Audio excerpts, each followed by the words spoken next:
Welcome, everyone. Thank you for joining our conversation today. And this is the first time that Alana and I are back together recording post holiday. We've been chatting it up all through the holidays, but actually recording new episodes. This is our first time back recording for the podcast. And for those of you who see us on YouTube, we are matchy matchy. We both are on sync with the color scheme today. Oh, feeling the nice green. What kind of green is this? Like a earth kind of tone green. I don't know. Mine's kind of a sage/mint. Yeah, sagey. Good stuff. Burned a lot of sage over Christmas. What about you? I did the whole office. I cleansed the whole office. Uh-huh. And then I did the after you burn the sage. By the way, Amy bought me the sage. I've never used it prior to Amy, but I burned the sage. Then I forget what this wood Palo is. Santo. Okay. Sure. Mhm. And I put that through the office. So the sage removes that negative energy, and whatever Amy just said brings in I don't know the words, but I Positive and negative. I trust the energetic process and I roll with it. Yes, I've got a lot of Palo Santo going. Love it, love it. Welcome back. Thank you again for joining our conversation today. We're hitting a very basic topic with betrayal trauma healing. And even though you might be not necessarily new to betrayal trauma and the recovery process, this is one of those topics, triggers that you will experience throughout your journey and really throughout your life because, ta-da, we're human. Being that we are humans, we are going to be sort of subjected to trauma, and triggers are a result of traumatic experiences that we have, that we embody, that we experience in our bodies and our brains as humans. Basic triggers, a good way to look at this when you are identifying a trigger, is this an external trigger or an external? So you've heard me talk about this before. My 3 healing principles are awareness, acceptance, and then agency or the action part. So when you have a trigger, the first step is to become aware. Drop into that awareness. And this is where you're going to ask yourself, was this trigger coming from internal or external? Meaning, did I just see something outside of me? Did someone outside of me, some experience outside of me just happen that I witnessed, that I saw, that I experienced, that created this trigger? You might have seen a woman walking down the road that reminded you of an affair partner. That would be an external trigger, or an internal trigger. So those damn ruminating thoughts, memories, that's what would be an internal trigger. So how do we handle triggers? You drop into some awareness and you first start to assess, is this external or internal? Because that determines what we do next, right? Can I slow you down really quick right here? Yeah. Because there were so many times that I was so disconnected from my body and my experiences. And I can look back and see that for a lot of my life, I tend to be more avoidant and I would shut things down or ignore things. And so I had this big disconnect. So there was a lot of times that it took me a while, like some were immediate. I would drive past a certain hotel and like whoosh, like I'm flooded. But there was other times, and I would say, especially a little bit later, where I would be so triggered and not even know I was triggered. And so I would just be angry or like really sensitive to just anything, noises, sensations, people's touch. And it was a journey for me to learn how to become aware that my body wasn't okay and that it was actually tied to something. Yeah. And so this awareness piece, and we're not going to do a whole episode, but I feel like we could do a whole episode on awareness, is really learning to be aware of how your triggers are and have shown up for you. So we can identify them sooner, because the sooner we can name it, we can start to tame it. Absolutely. And control the ones that we have control over. It's just an example I always give, because this was a big one for me, was the radio. That's an external trigger. Every time I'd get in the car, and I love that you brought that up, because it took me a minute to realize it was the freaking radio. That's why I was so triggered. But I realized it's the song that I wouldn't know. Like, you have no choice. I have no control over what song the DJ is going to play. And so, boom, all of a sudden there's a song and it would bring a flood of memories in. And now I'm crying or I'm angry or whatever. I'm going to burn the world down. That's a trigger that I have control over. So I picked one radio station that I knew would not have any love songs on it. And that's all I listened to, or just no radio. So what you're saying, I'm glad you slowed that down, because ultimately, with this topic that we're touching on today, we've talked about triggers before, but I think for me, Alana, the main point that I want our listeners to walk away with is answering that question: what do I do? If I have one, what do I do? And what does it mean? That's the other piece I'll just sneak in here really quickly, is that no matter where you are at in your healing journey, if you are having triggers, please don't let it mean anything about your recovery journey in a sense of whether you're doing good or not. I would get a trigger or be triggered and then wonder, what's wrong with me? What am I doing wrong that I am still having triggers? Why am I being triggered? What should I be doing more to not be triggered?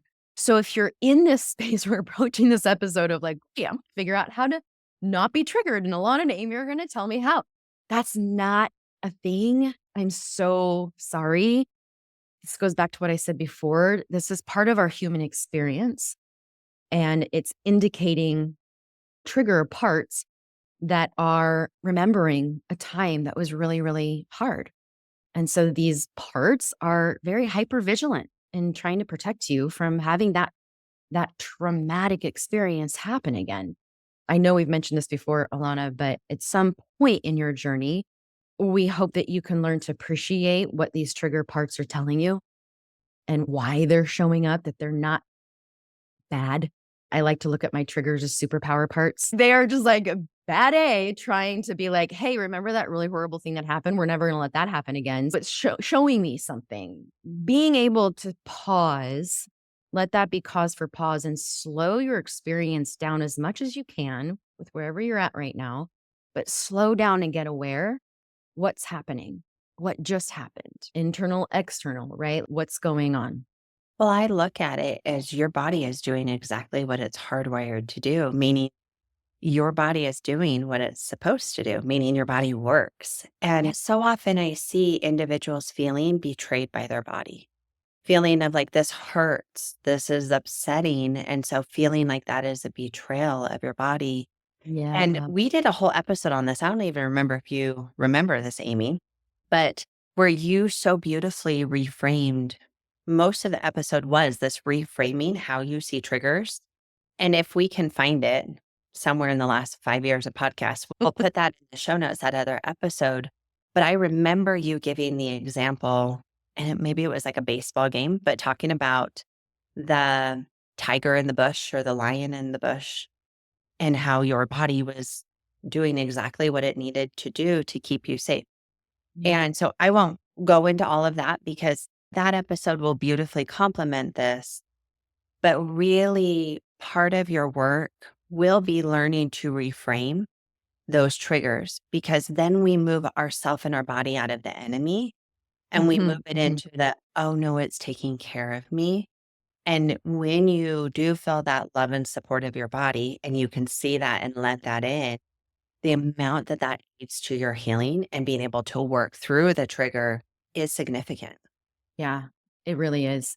It pulls you out of victim mode, it puts you back into that agent power mode that I like to frame. Like, you start to become in charge of these trigger parts. Eventually, you can get to the point where you can acknowledge, have compassion, understand why that part is triggering you, and then reframe it. Like, there's times where I'm like, that's not happening today. There's no evidence part that's showing that that's happening today, but thank you. And we're going to move on. Before we hit record, you had said something before about how it's really hard sometimes when we're going through this journey to accept that we will be triggered and that this is part of our experience. And that sometimes when you find yourself in long enough in the journey where you feel like you've done enough work, that you shouldn't be this triggered, right? I've heard that before. Like, I shouldn't be having this many triggers my partner says he's safe, or my partner says he's in recovery, or I believe he's in recovery. I also think that there's something to be said about believing your body first, even if we are being told or we think that that thing isn't happening, that our trigger part is saying is happening. The reason why I'm offering this strategy, so to speak, of when you are triggered and your body's telling you something isn't safe, rather than ignoring or discounting or telling that part, you're crazy, you're stupid, no, you're wrong. I want to invite you to believe your body first, slow down, drop into that awareness so that you can see things as they really are. If you're very quick to dismiss and say, I'm wrong, that's not happening, there's no way that can be happening, you might miss something. You might not see things as they really are. Mhm. And all of you who have experienced betrayal know that part of this is that reality collapse where we didn't see things as they really are. We don't want to go there again. I know none of you want to go there again. So, this is really critical to learn how to trust your body and restore that sense of self again. It's okay if the trigger part is wrong. It's okay if that part is looking at something and thinking that there's a problem. It might be wrong. That's okay. Trust your body, anyways, until you can gather more information to decide if that part is wrong or not. I love what you just said there, and you said it in passing, but the body doesn't lie. No. I have watched in amazement, watching people's bodies and what it leads them to. And if we allow it to guide us, that it is a part that will not lie to us, it will give us truth. And I think part of this healing journey is learning to listen to your body. I just had lunch with Kelly in the office who does energy work. And she said in one of her trainings, she said, we have, and I'm probably going to butcher this. So, Kelly, if you're listening, I'm so sorry, but I'm pretty sure I'm going to say this right. She said that we have our intellectual brain, and then we have our heart brain, and we have our gut brain. And she's like, decisions should never be made with your intellectual brain. She said that it actually should be made with your heart and your gut. Now, your intellectual brain can sort through things and make sense of things, but it should be done through your intuition and your values. Hmm. Hmm. I was like, "Oh, that's such a different way to think about that," because I am so analytical. But Yeah. I think about, like, when I'm triggered, there is a big difference on what happens in my brain versus what happens in my body. Hmm. And really learning how to speak this language of our bodies. And I'm just gonna totally plug that we have our somatic intensive through Choose. We have 3 this year. So we have 2 general somatics, which hits different somatic, like yoga, breath work, brain spotting. It's more of a modge podge of a yoga, trauma yoga. And then we have Amy's, which yours is a deep dive into brain spotting. And these are all about getting into your body because it is something new that we learn. And when you can do it in a beautiful, supported way, it's Yeah. amazing what that does for healing work. It really does because it's, again, showing you a way back towards your body when it's been so disconnected because you've had this trauma. And so the reason why triggers, I think, is such a hot topic is we have them, we don't like them, but there's a reason for them. And when you learn how your body and why your body is having them and how it's responding, this is how you can heal them. I know it can feel discouraging. We're like, you're always going to have triggers.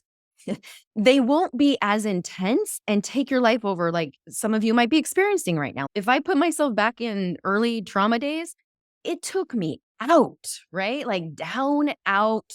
I've mentioned this before, so I'll be vulnerable with it again. I mean, this is where it took me down so hard, like suicide thoughts and parts were coming up because it took me so down. That doesn't happen to that extreme anymore. Do I still get triggered? Absolutely. You of all people know that like I still get triggered. Does it take me out? No, because I learned how to trust my body, listen to my body, and do that work that it doesn't take me out. And I hope Yeah. that gives you hope. Yeah. So, do you mind giving a little bit more specifics with that? Because if I would hear, I'm going to have triggers forever, all I would have had in the beginning was my frame of reference, which is I'm getting triggered every single day. Yeah. Like, I would rather not be here than be triggered every day because it's hell. Can you give a reference where you today, if you're comfortable with it? If not, Mhm. I'll say for me, but like, how frequently are you talking? Are you triggered every week? Are you triggered? every day? Are you triggered once a month? What does that Yeah. look like down the road? Like, can we give some kind of frame of reference? It's such a hard one to do because I feel like it goes in waves. Like as soon as you said that, I wanted to move my hand up and down like this, like a wave, because it's very life circumstantial. Recently, it's been a little bit higher, I would say, maybe once a week, maybe every other week, because circumstantially, I have some adult children that are really working on their own healing and processing from their father's choices and the divorce. And so hard questions are being asked and talked about. And so I've noticed there's been a few more on the upscale, but that is circumstantial. And again, I'm noticing the trigger, it's pulling up memories. So for me, the trigger is past memories as I'm answering children's questions. I'm noticing the response that my body's having, anger, rage, even. And I'm allowing, because these are my coping skills now, right? And I know that to stay in the window of tolerance with that, I need to feel it. And so I allow myself to feel it, let myself have the time to experience that. I know why. It makes sense.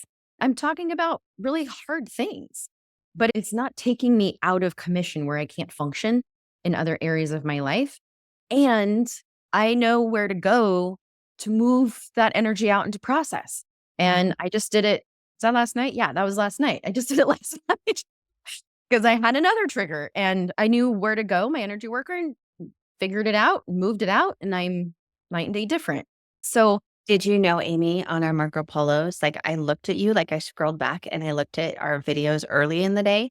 And then I looked at your videos after you had come out of that session and you could see and feel a difference between the two. oh, I bet. I'm not surprised. But you bring up a really, I think, important piece of this too, is with your healing and like you and I have been friends a long time. 2 years ago, some of the stuff that's coming up today wasn't coming up because kids weren't going through their own work in the way they're going through and asking you questions. And so this brings up where some people go, I already worked through this.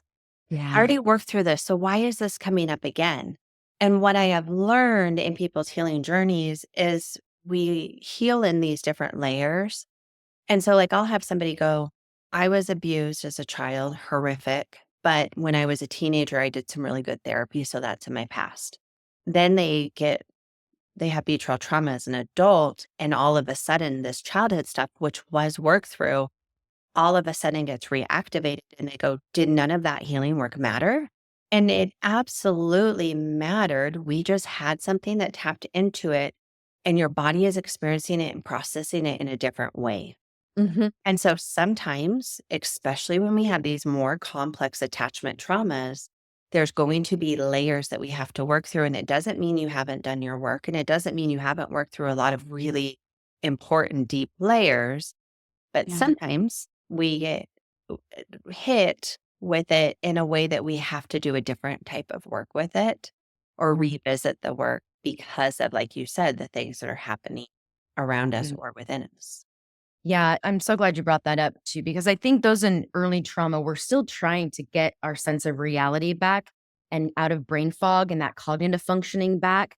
And so when you're saying layers, how I see that now in my journey, and then just as I incorporate brain spotting into healing too, it's like the layers not only putting the pieces of the puzzle back in your brain and getting that cognitive functioning working again, stepping out of brain fog by managing your triggers, creating boundaries to protect yourself from being triggered in ways that you can control, managing them where possible so that you live longer in that window of tolerance.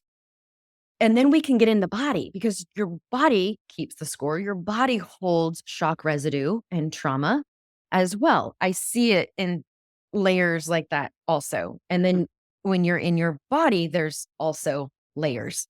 Just we're all just a bunch of onions. Trauma stinks. But like that's how I see it. And so I like that you brought that up. And hopefully that for those of you who are listening and feeling like, oh, I'm never gonna get over this, I will just say for me, and I'm just going to assume that you will agree, Alana, but I don't want to speak for you. For me, over the years, as I've pulled away the layers and have been able to address them line upon line, learning more and more about myself as I heal the layers and look at the layers, it's so empowering. It is so empowering, and it becomes less about triggers and worrying about when the next one's gonna happen. That's not at front of mind anymore because I have learned to trust my body so well. That's exactly where my brain was going is when you really start to heal that trust with yourself and you learn how to trust your body, Mhm. then if and when you get hit with either a trigger or like a real life somebody hurt you again, you have the tools within you to be able to make your way through it and be okay. Mhm. It really is the ultimate goal, y'all, in healing is to come back towards yourself. That's why this healing has to be individual as well as relational. Like, you've got to turn towards yourself and learn these tools, these skills, these concepts, right? Holistic healing, because it's the greatest gift that you can give yourself in life. And if my betrayal trauma and abuse and divorce were catalysts to help me learn this for the first time in my life and be embodied so deeply in a way that I've never been in my life. It's what I can walk away with, holding my head high and grateful for that I know me. So, yeah, it's not, I hope this gives you hope. I don't plan my life around triggers, whether I'm going to have them or not. And I used to do that. Mm. I used to be like, when's the next one coming? And bracing myself for it and, planning for it. And that's appropriate for the time. But when you continue to do your work, it's no longer about that. It's really a deeper sense of being connected to yourself. And I hope that can be a goal for all of you. So as always, Alana, we don't usually have an outline. We just talk and see where it goes. But I've got a hard stop with the client right now. Listeners, what we're gonna do is I'm gonna jump off and the rest of the episode, just so you know, where did Amy go? I'm just gonna let you know I'm jumping off. I'm actually gonna do a brain spot session, but we wanted to leave you with some tools and a little bit more of a quote checklist because that's how our brains what they like right now when we're going through trauma. Just a little bit of a checklist on what to do. Okay, so I have a trigger now. Now what? Mhm. Alana's gonna walk you through those steps so that you walk away with this episode with some tools. So I'm gonna sign out and say sayonara, but thank you very much for being here with us. And I will see you all next week. So, what we want to give you today is we want to really give you the tools or some tools that you can use when you do get triggered. Because that's the big question is what do I do? What do I do when I'm triggered? Like we said before, first there's the awareness of I am being triggered. This is what's triggering me. And trying to reframe that in a way of not seeing it as our body being bad or trying to hurt us, but seeing it as our body is trying to keep us safe and having that self compassion. And then there's two different ways we can do a lot of work. We have the top down or bottom up. And we did an episode on this. We had Jody Van Dremelen come and we talked about the bottom up or top down. A lot of therapy is top down, where we are thinking about it and we're processing it in our head. And there is benefit to that when we are in a safe environment and we're reprocessing that information. That can be good to help our nervous system be able to process through it now that it has that safety. But a lot of what we're going to talk about is more of the bottom up healing because the trigger happens and it's your body that gets dysregulated. It's your nervous system that gets activated and that senses a potential threat or potential danger or threat or danger.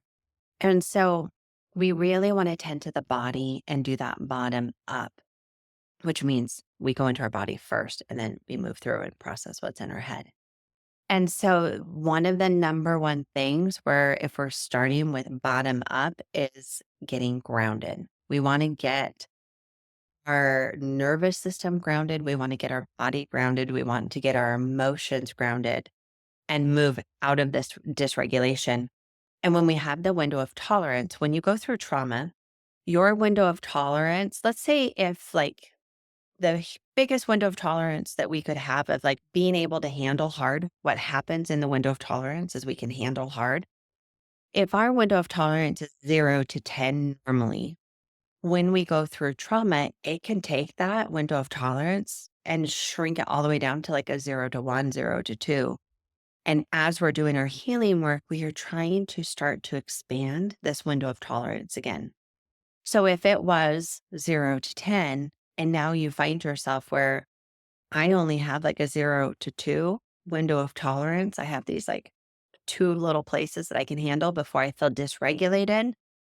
Just know that that's normal. And part of this healing journey is learning to re expand that. I remember when I was in the thick of my trauma, wondering why and being confused, where before something that wouldn't really bother me when I was going through trauma felt like the biggest deal in the world. And it was because where, let's say, driving in the car, I needed a window of tolerance of 6 or 7 to be able to drive around without getting super escalated at other drivers.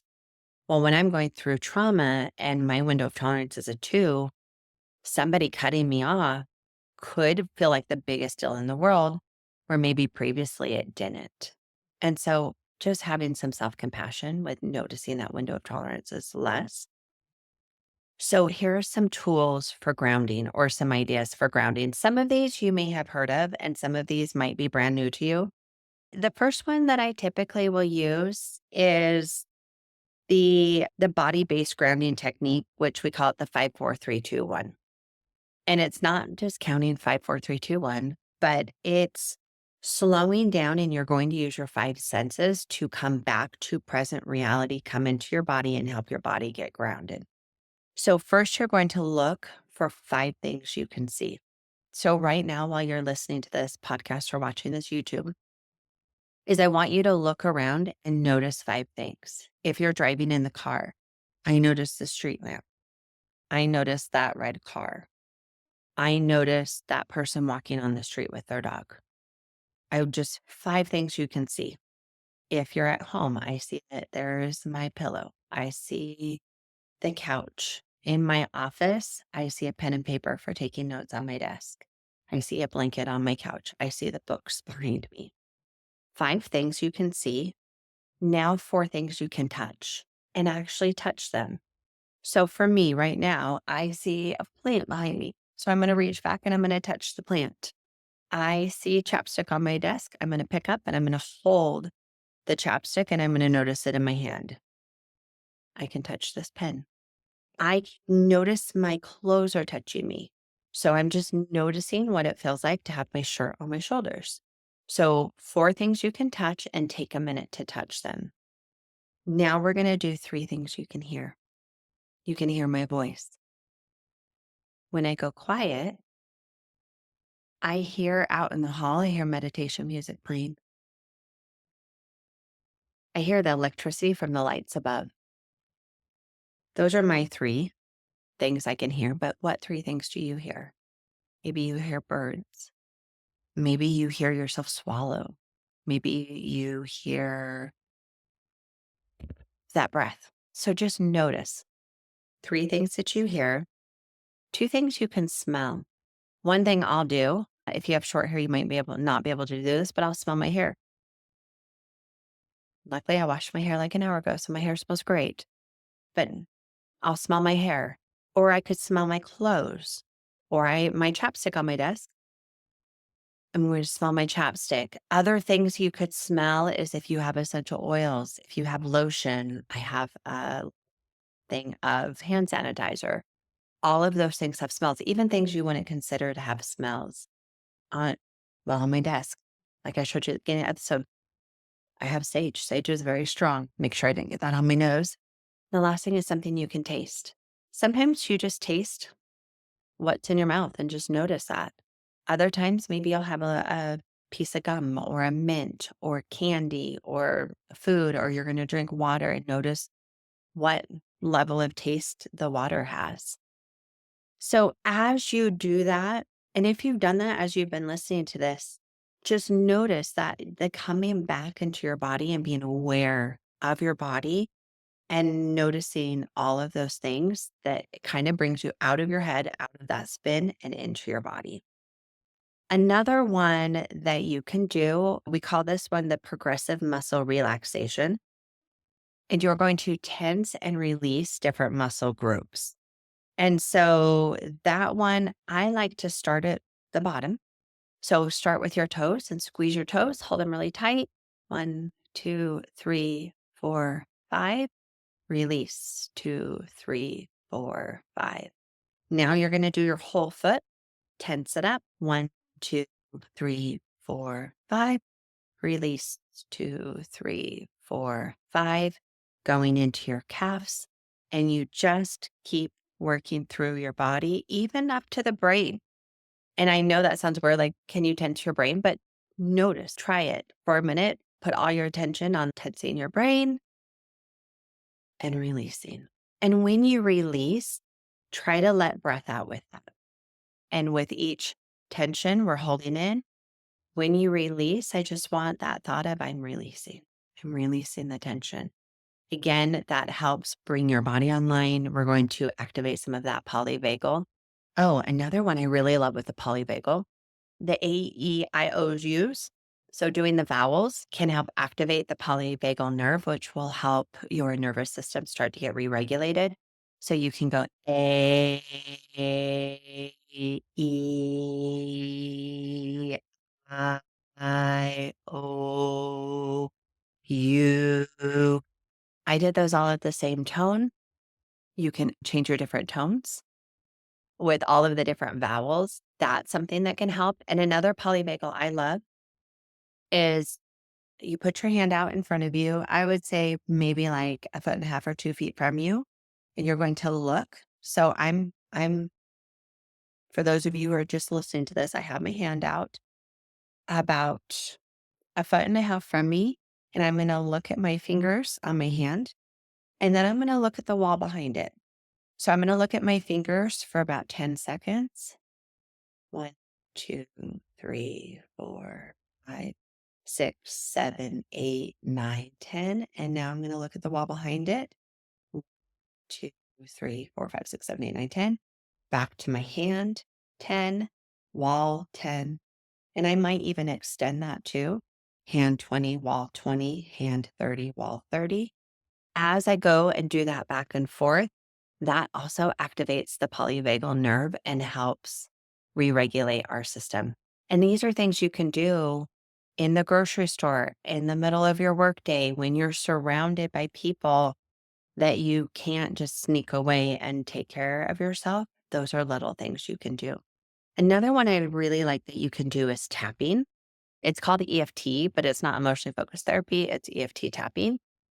And you are tapping. I'm going to say Google tapping spots for you, but you're going to be tapping on your body. And as you're doing this tapping, you're releasing the trauma. So we're just going to tap, tap, and we're going to be releasing that trauma.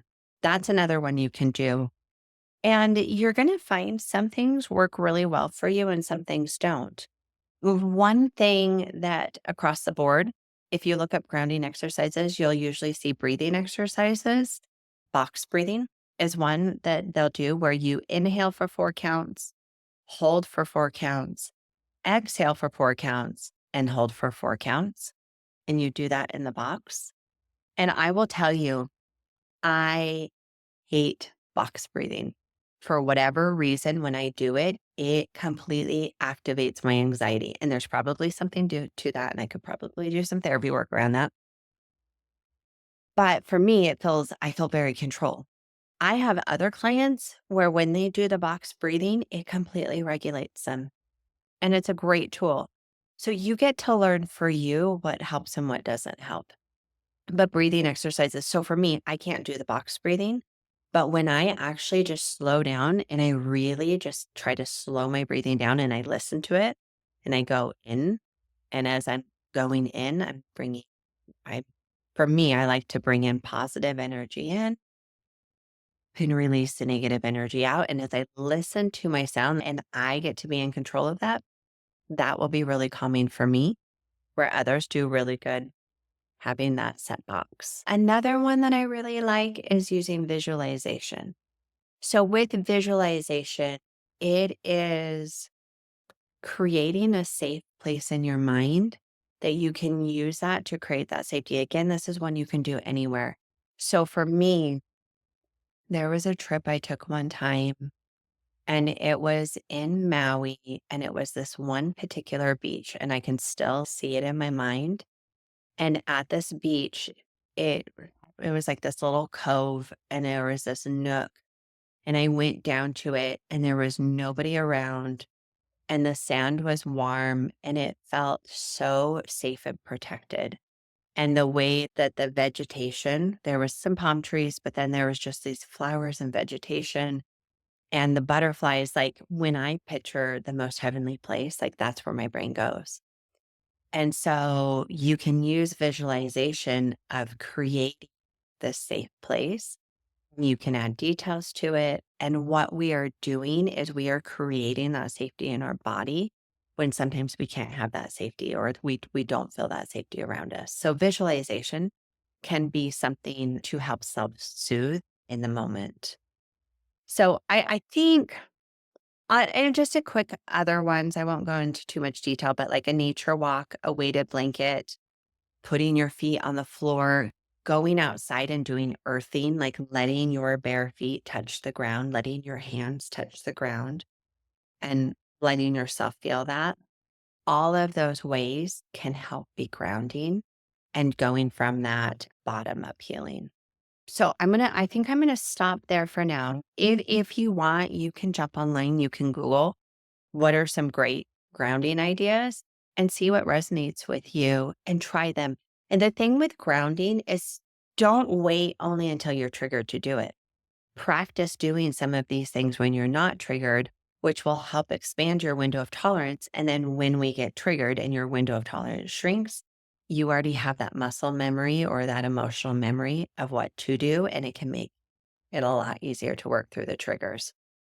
So, when you get the trigger, first thing we want to do is that grounding. We also want to work on the emotional regulation.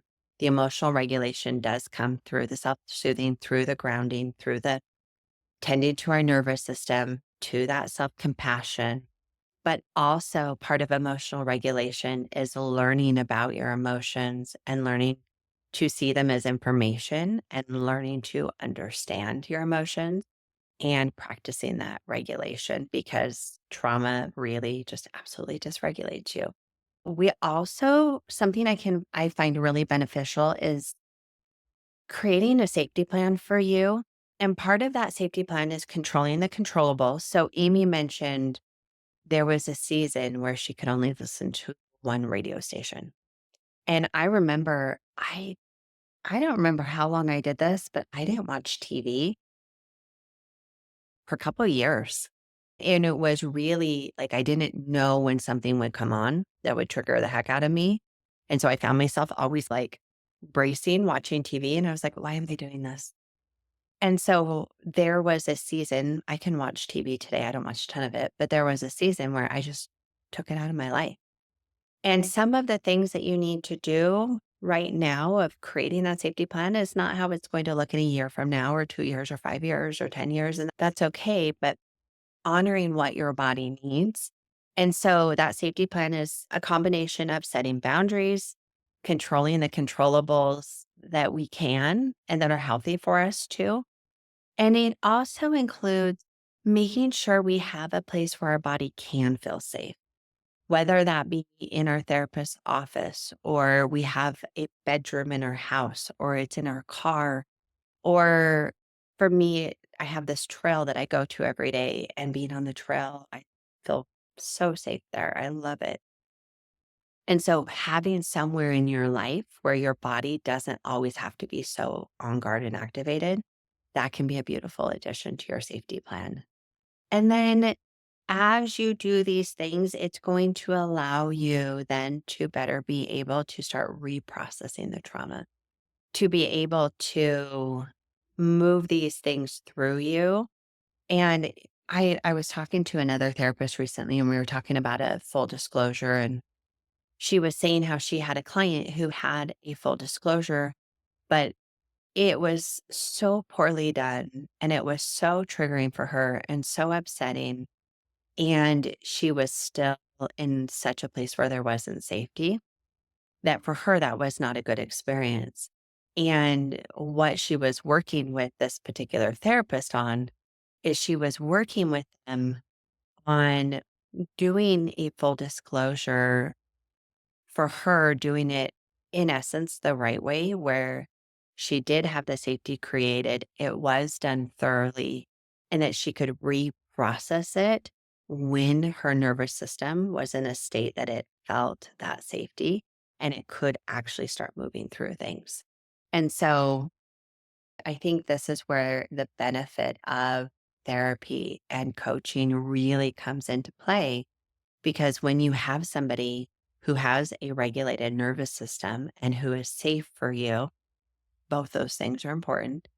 That when you have that safety, then you can reprocess that trauma. And I think EMDR and brain spotting can be great tools here too, as well, of bringing in at this point and reprocessing that trauma, which I'll totally do a plug again.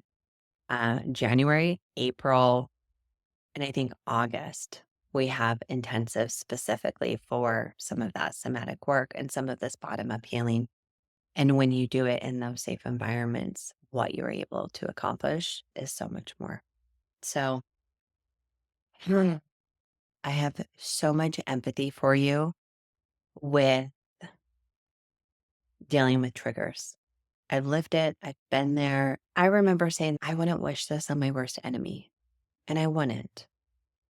It's such a hard, difficult place to be, and it's not your forever. It doesn't need to be for your forever. And I have had in my journey where I have been thrown back into trauma, and having that with having the tools, I will tell you, it is such a different experience when you have the tools and when you can trust yourself and you can trust your body. Your ability to move through it looks so differently. So keep doing your work. It is not for nothing. Healing happens when it happens. It never seems to happen fast enough for us as individuals, but you're doing good work. You sitting here listening today is you empowering yourself with information so you can go start practicing this stuff. So be gentle with yourself, be compassionate with yourself, and keep putting one foot in front of the other. So, as always, thank you for hanging out with Amie and I, and we look forward to seeing you all next week. Hi, guys. It's Laura with Choose Recovery Services. I wanted to let you know about a course we have coming up, a Boundaries Boot Camp. If you've been walking this journey for any length of time, surely you've heard the term boundaries, and you likely have thoughts, questions, or even strong feelings about that word. Questions like, what are boundaries? Why don't my boundaries work? How do I set healthy boundaries? Or why does my partner get to set boundaries that control me? And many others may be at the forefront of your mind. Boundary work is one of the most important skills you can learn, not only to survive the betrayal, but to regain sure footing and confidently live beyond it in solid recovery and healing. This Boundaries Boot Camp is a 6-week course aimed at answering the most pressing questions about boundaries and helping you step out of a place of survival and into a place of thriving, both individually and relationally. There are 2 groups that run concurrently, one for betrayed partners and one for partners seeking recovery. The answer for both is setting healthy boundaries, but the approach is different. Check out the link in the show notes or visit chooserecoveryservices.com for more information. Hi, this is Hallie Roderick with Choose Recovery Services, and I wanted to share with you a group that I run called Empowerment After Betrayal. And this is specifically for men who are experiencing betrayal trauma due to infidelity and betrayal in your relationship. And in this group, I strive to create a safe space where you can show up and be authentic and connect with other men who are experiencing the similar things. I provide tools and resources along the way that will help you in your own healing. And we meet every week on Mondays at 5:30 Mountain. I'd love to have you join us if this is something that would benefit you. And you can learn more about registering by going to the show notes below or checking out the information on chooserecoveryservices.com.